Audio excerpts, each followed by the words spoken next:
พี่น้องเก็บผักหวานไปแกงครับมึงนี่ยอดงามครับ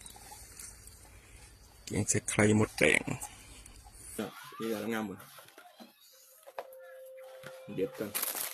นี่ไข่หมดแดงที่เด็ดเดือดกันที่เด็ดที่เนาะเด็ดยอดเรามาปล่อยมันเลยกินครับจะจำตัวปีไป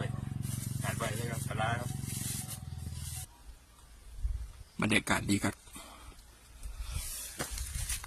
ข่อยว่ามันผสมมาในเรื่อง